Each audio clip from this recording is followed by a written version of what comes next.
छत्तीसगढ़ के सबो जिला में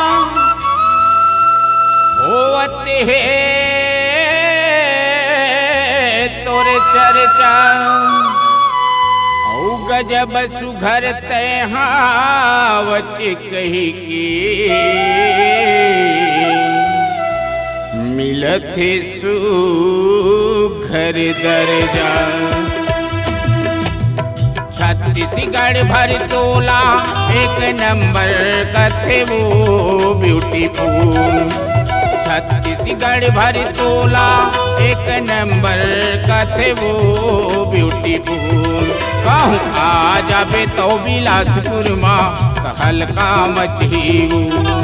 आगू पाछू चारों कुती वो तोरबर सीटी बजहीना। कहूँ आ जाबे तो बिलासपुर माँ हल्का मचहीऊ। आगू पाछू चारों कुती वो तोरबर सीटी बजहीना। ए सीटी बजही रे करौंदा सीटी बजहीना। सीटी बजही रे करौंदा सीटी बजहीना। कहूँ आ जाबे तो बिलासपुर माँ हल्का मचहीऊ। आगू पाछू चारों कुती वो तोरबर सीटी बजहीना। कहूँ आ जाबे तो बिलासपुर माँ हल्का मचहीऊ। आगू पाछू चारों कुती वो तोरबर सीटी बजहीना।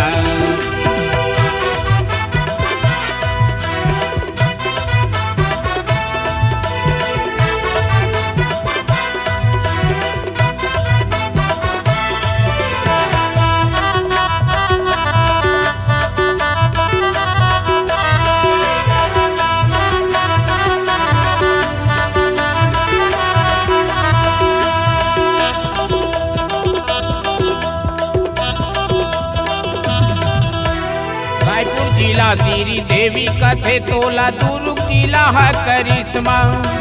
रायपुर जिला श्री देवी कथे तोला दुर्ग जिला है करिश्मा।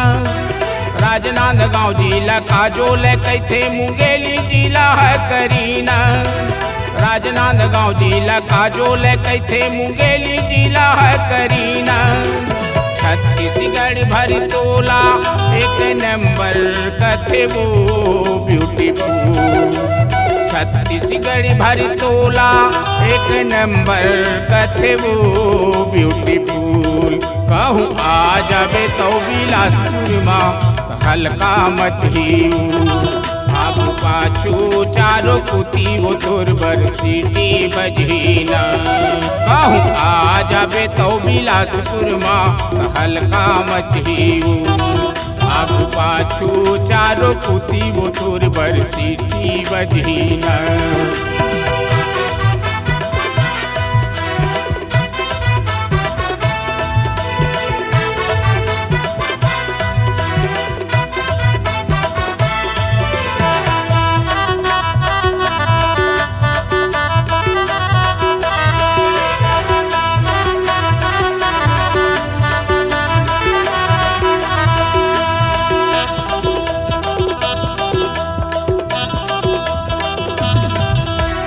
बलौदा जिला देखे बरतर से महासमुंद हवै व्याकुल।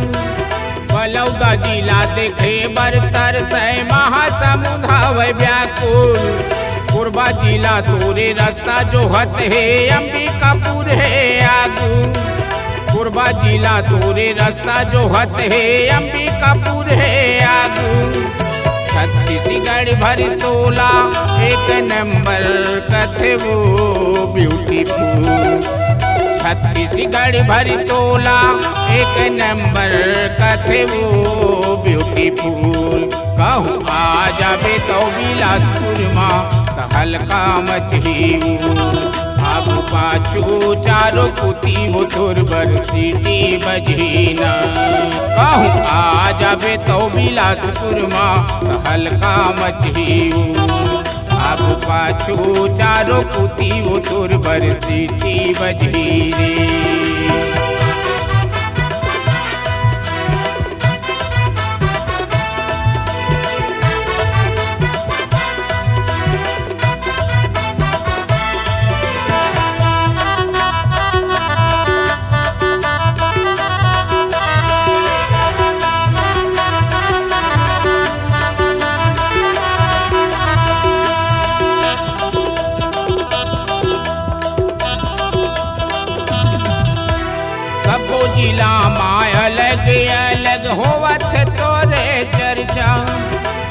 पाँचों जिला माय अलग अलग होवत तोरे चर्चा। गजब सुघर ते हावच कह के मिलत सुघर दर्जा। गजब सुघर ते हावच कह के मिलत सुघर दर्जा।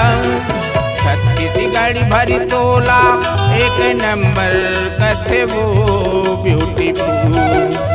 छत्तीसगढ़ भरी तोला एक नंबर कथे वो ब्यूटीफुल। कहूँ आ जाबे तो बिलासपुर माँ हल्का मचीबू। आगू पाछू चारों कुती मुथुर बर सीटी बजीना। कहूँ आ जाबे तो बिलासपुर माँ हल्का मचीबू। आगू पाछू चारों कुती मुथुर बर सीटी बजीना। ए सीटी बजही रे करौंदा सीटी बजहीना। सीटी बजही रे करौंदा सीटी बजहीना। कहूँ आ जाबे तो बिलासपुर माँ हल्का मचीबू। आगू पाछू चारों कुती मुथुर बर सीटी बजहीना। आगू पाछू चारों कुती मुथुर बर सीटी बजहीना। आगू पाछू चारों कुती मुथुर बर सीटी बजहीना। आगू पाछू चारों कुती मुथुर बर सीटी बजहीना। आगू पाछू चारों कुती मुथुर बर सीटी बजहीना। आगू पाछू चारों कुती मुथुर बर सीटी बजहीना। आइए, आपका स्वागत है। आपका अपना स्टूडियो अर्पांचल स्टूडियो कुंचरा में रिकॉर्डिंग करवाइए। अपने मधुर आवाज को दूर दूर तक पहुंचाइए और सुनाइए।